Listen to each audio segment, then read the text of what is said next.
The subject for today is black Mentacide.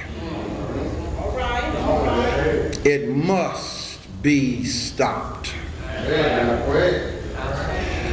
Black Mentacide. It must be stopped. The best way that I can think of to begin this message today is to ask a question to every black man, every black woman, and every black child who can or will hear this message. And here's the question that I want to ask you. Here's the question that I really want you to absorb and digest, chew on it. Here's the question. Are you aware, or do you agree, that the minds of our people were tampered with as a result of our forced capture and enslavement here in America? Now, a lot of you have immediately said yes. Yes. Some of you still got to think about it. I'll restate it again. Are you aware, or do you agree, that the minds of our people were tampered with as a result of our forced capture and enslavement in America? If you know anything at all about what happened to us, your answer to that question has to be most definitely, yes, I agree. Yes, I am aware that the minds of our people have been tampered with. Now, having said that, that alone is enough basis for you to dispel or eliminate or erase or eradicate or get rid of the stuff that was put in our minds. If you agree that our minds were tampered with, then that alone should be grounds for you to hold suspect the stuff that was put in our minds.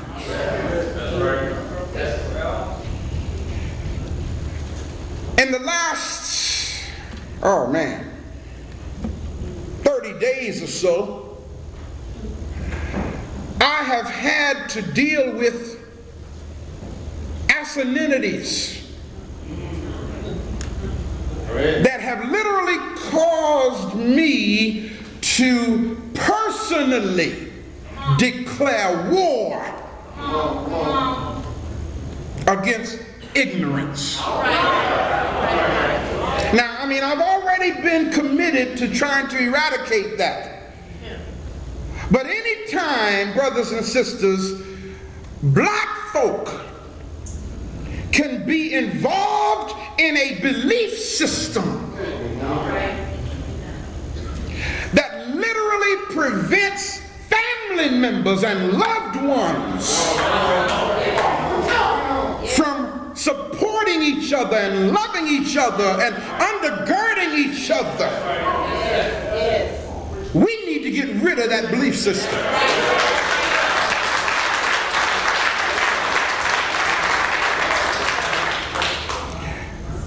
One of the most awesome black psychologists known to us recently was a black man known as Dr. Bobby Wright. Yes. Oh, yes.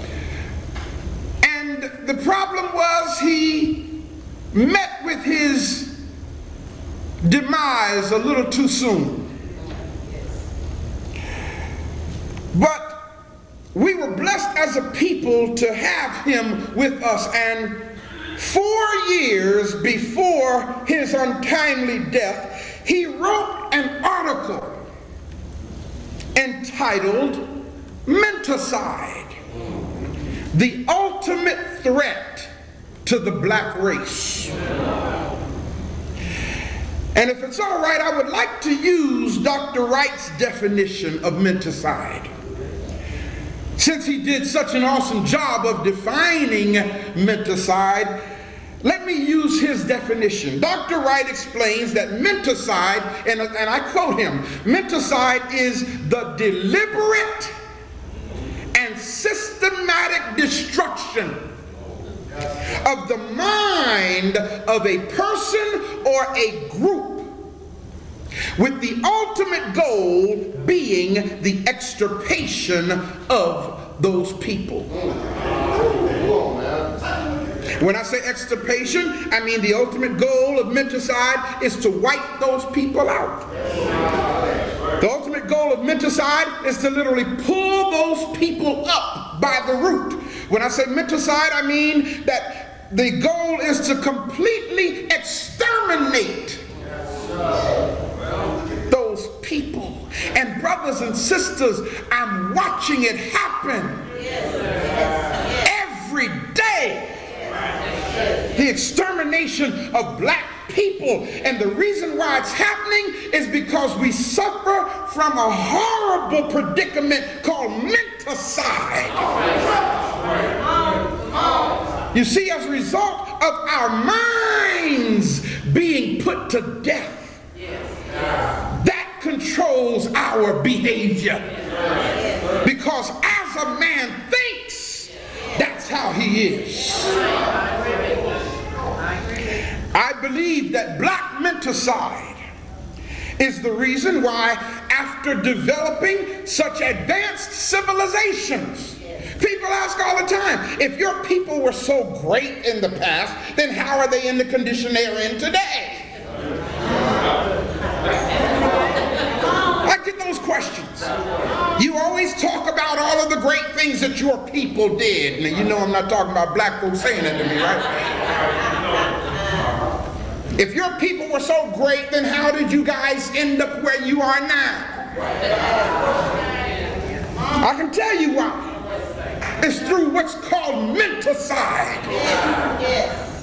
You see, brothers and sisters, after developing such advanced civilizations, black Africans, for the last 2,000 years, I didn't say 200 years.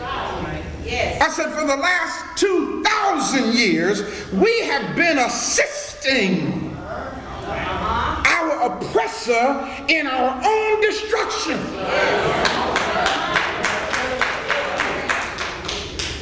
We have been assisting the invader in destroying ourselves and what belongs to us, our own land. Something's really wrong when a black person of African descent can in clear conscience and with conviction say, I'm not an African.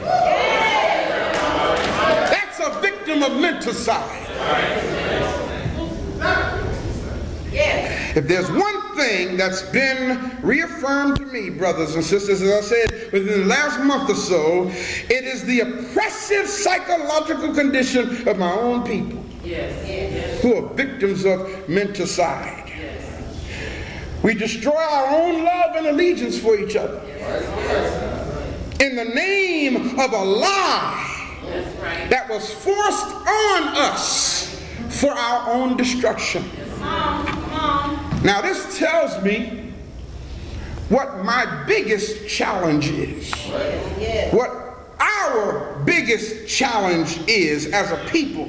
My biggest challenge as a ma'akaru, a teacher of truth, is that of getting our minds straight.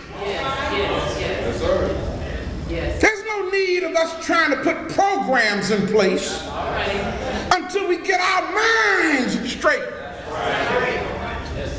There's no need of us trying to build a big building or get into all kinds of funding until we get our minds straight. I'm having a problem doing that.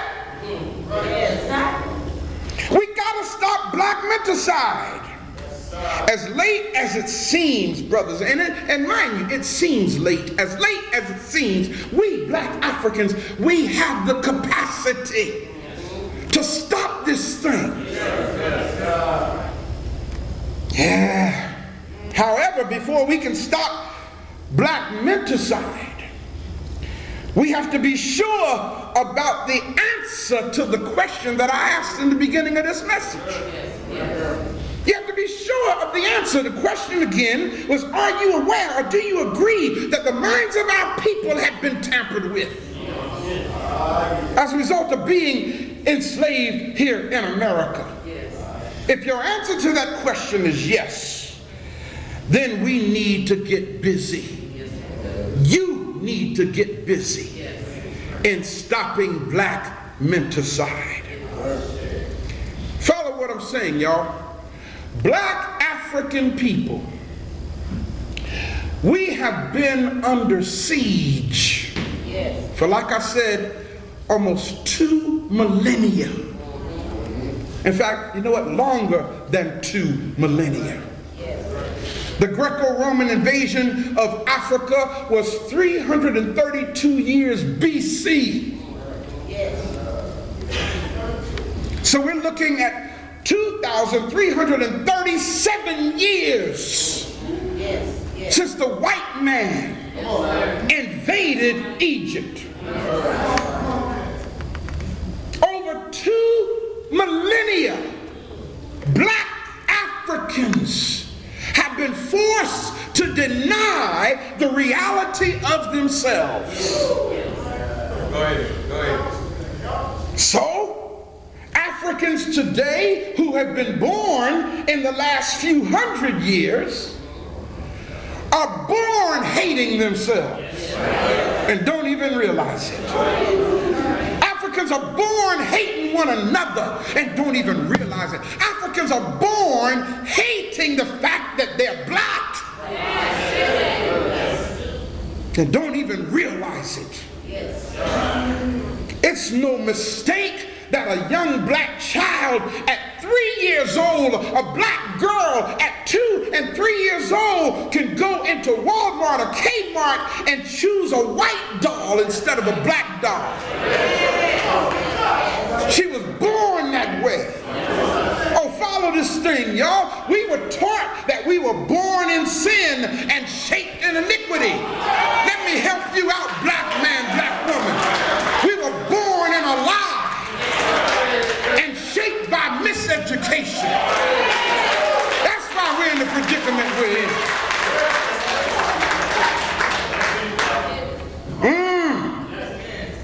Europeans invaded us. Asians invaded us. The Arabs invaded us. My Muslim brothers and sisters get a little upset with me when I say the Arabs, but they're part of the invaders too. The invasions, the intrusions, the theft, the murders, the pillaging, and the decimation and destruction of African people, African lands, African minds, African spirits over a period of 2,000 years is the basis for our ongoing struggle in African liberation. Now look at what these folk have done. The Euro-Gentile powers that be have developed an agenda and a method whose goal is to go throughout the world and replace indigenous cultures with theirs. Y'all hear what I'm saying? Therefore, you must understand that Euro-Gentile invaders have for over 2,000 years gone forth into the world and forced or imposed their culture on other people. And the 2 main vehicles that they have used to impose their culture on other indigenous people are religion and military force.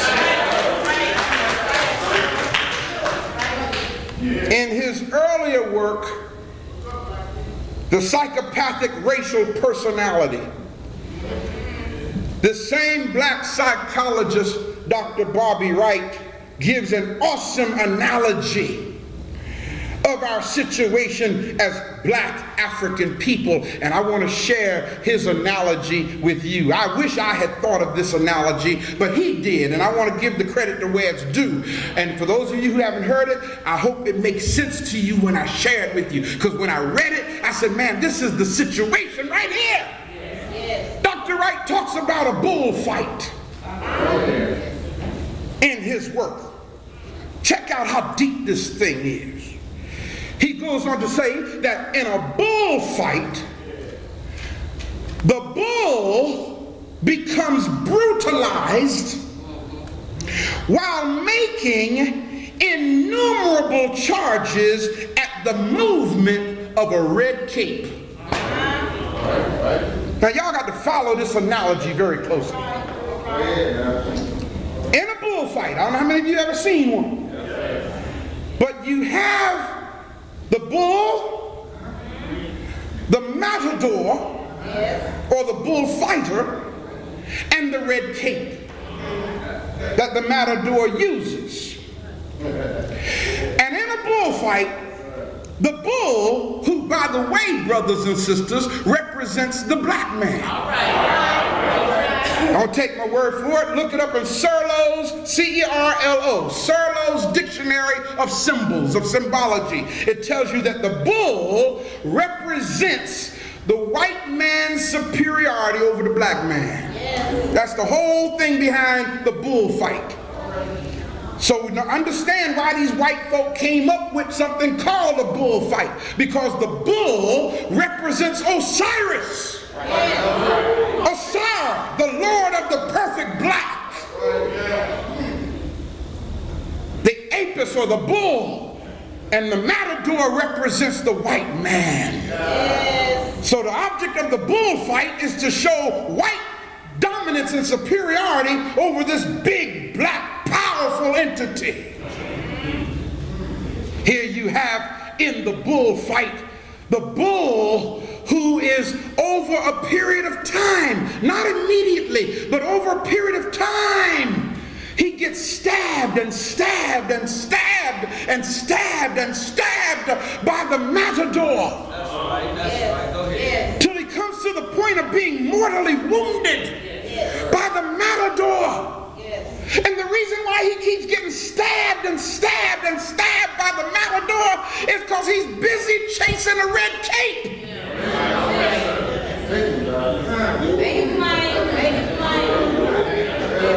Y'all see it, don't you?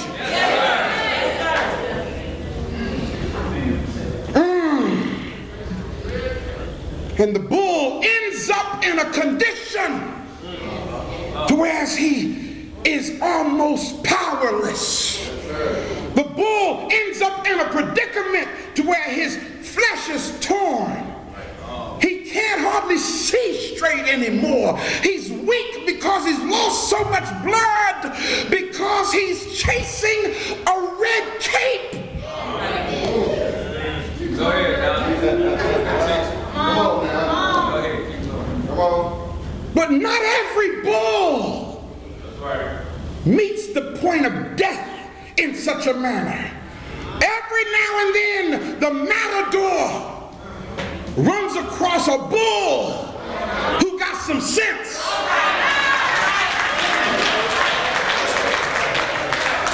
This is the bull who gets stuck, and then he gets stuck again, then he gets stabbed again, and he gets stabbed again, and then that's when the bull steps back.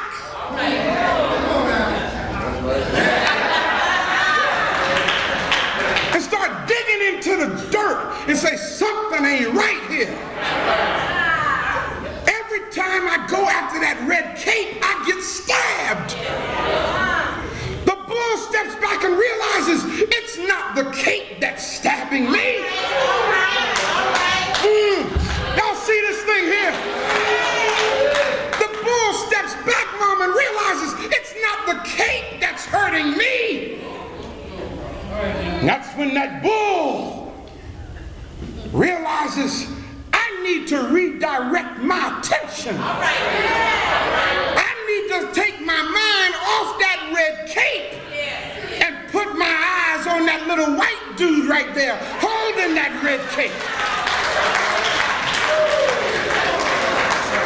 Is this making sense, y'all?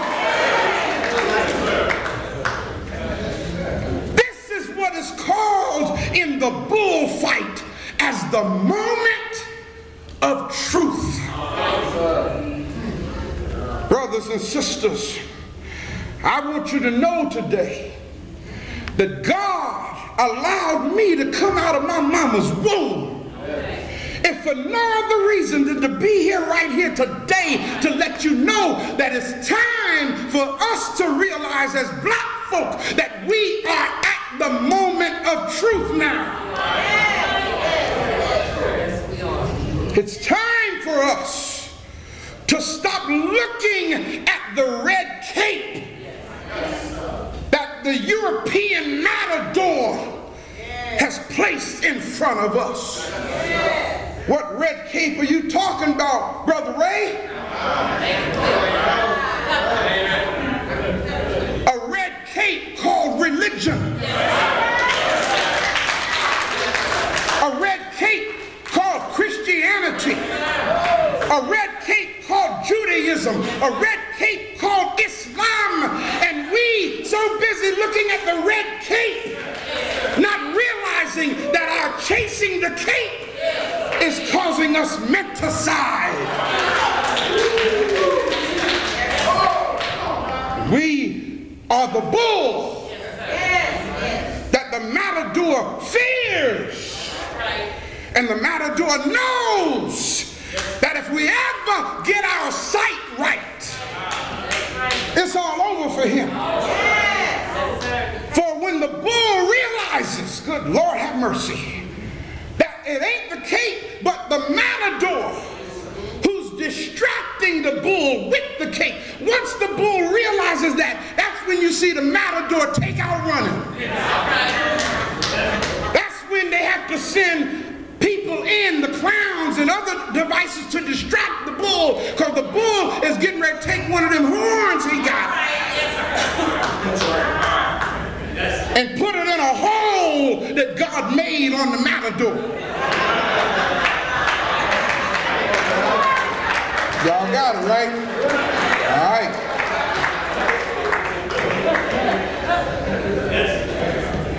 For many bulls, the moment of truth comes too late.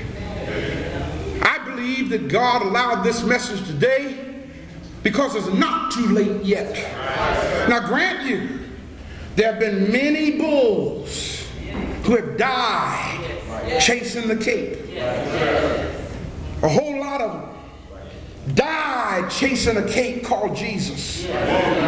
Died chasing a cape called Muhammad. Died chasing a cape called Moses. Died chasing a cape called Buddha. A whole lot of black bulls have died chasing a cape that's nothing but a distraction in the hand of the matador. But for many of us, it's not too late. When I look at our children, I say it ain't too late. If I can equip the children how to see the matador, stop looking at the cape, perhaps we can save some lives. If I can wake up some of you adults, stop looking at the cape and realize the matador is the one that's been playing with our minds. Holding up the cape of democracy. I'm a Democrat. I'm a Republican. That's the cape, man, that the matador is holding up the cape of capitalism. Putting in your mind the mentality that you have to get all you can get for you. That is not the African way.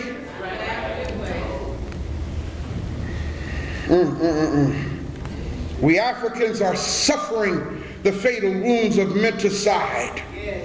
Brothers and sisters, it's time for us to stop being distracted. He uses the cape to divide us.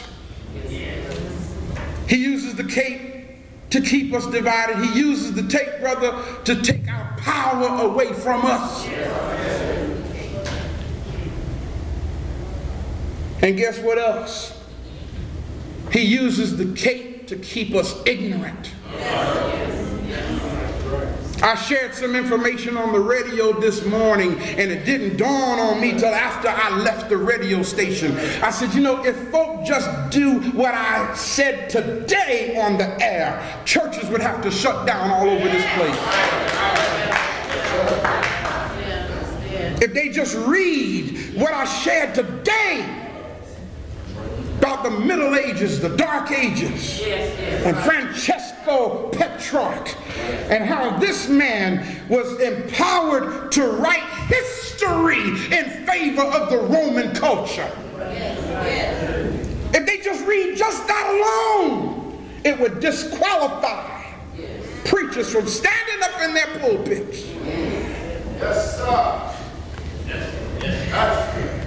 We need to understand, brothers and sisters, that this Euro-Gentile is a psychopath.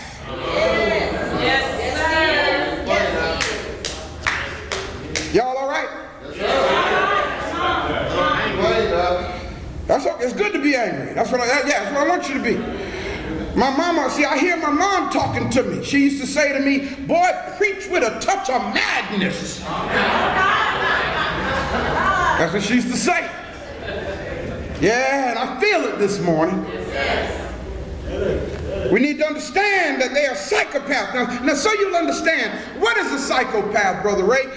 Speaking from the perspective of a psychologist, understand the definition here. What a psychopath is. A psychopath is an individual who is constantly in conflict with other people. Constantly in conflict with other people or other groups. What's deep about it, a psychopath is, follow this, is unable to experience guilt. Did y'all hear that? No matter what you say to a psychopath, they cannot grab guilt. That's why they're psychopaths. They can invade people, murder people, destroy cultures like George Bush.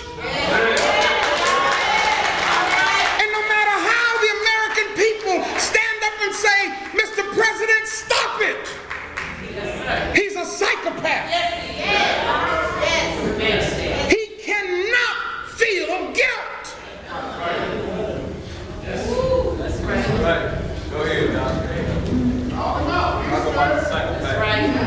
They are completely selfish. They are completely callous. And they have a total disregard for the rights of other people. That's what a psychopath is. The matador that has us in our condition, Brother Cherokee, is a psychopath. What amazes me is how our black African people defend the psychopath. Attack their own brother or sister in defense of a psychopath. Our people have become completely disoriented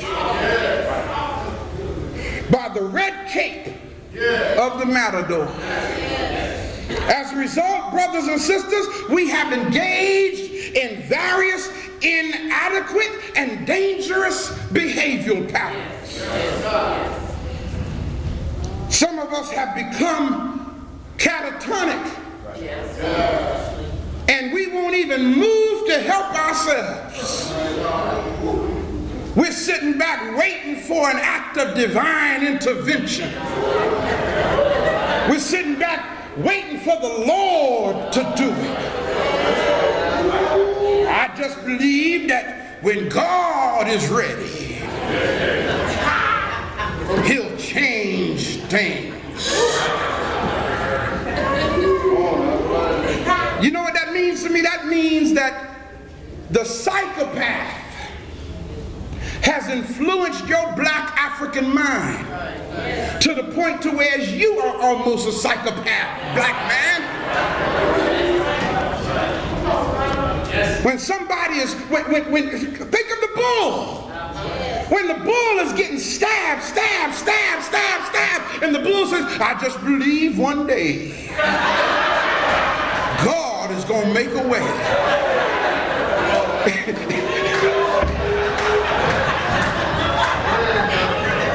That's what's happening with us. No. The bull don't say that. The bull steps back and looks at that cape. Looks at that matador. Looks at that cape. Looks at that matador. And realizes that God has already given him the power to make a difference. Some of us don't have the sense of a bull. Now mind you, I gotta say this part here. A lot of people are waking up. African Village, I thank God for you, because you have been my encouragement here in St. Louis. But to those who are listening to me, understand, your pastor, your religious leader is handcuffed. All right. Even though they realize that what I'm saying is right, many of them will not make the change that's necessary because they don't want to lose their nuggets. Many of them don't want to lose. It's some deep stuff. I didn't realize how many people are listening to this message. But the religious leaders won't make the change. Got news for you. The change is coming. And guess what? We're 7 years closer to it than we were when we first started over here. A change is coming here in Dred Scott City because bulls are waking up. And they see the matador for who and what he really is.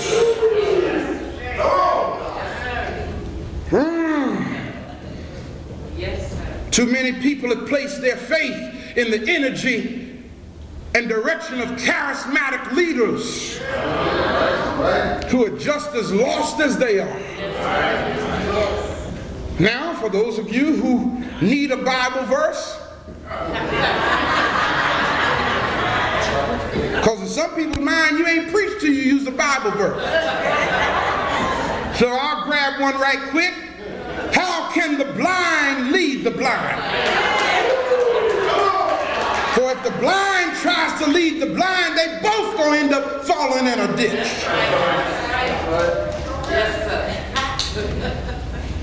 The Hosea says it to us who are conscious: follow in the footsteps of your ancestors, brothers and sisters. It's time for us to be free from the distraction of the red cape that the matador has been waving in front of our face for such a long time. I guarantee you, brothers and sisters, when you get free from that distraction, the power that you've been praying for will rise up in you. The presence of God that you're running to the red cape to get will automatically rise up in you. The reason why black folk don't experience the power of God in their life like they want to is because they keep running to the cape, the lie. Look at the person next to you and say, the power that you need is already in you. Tell them one more time, the power that you need is already in you. Ashe.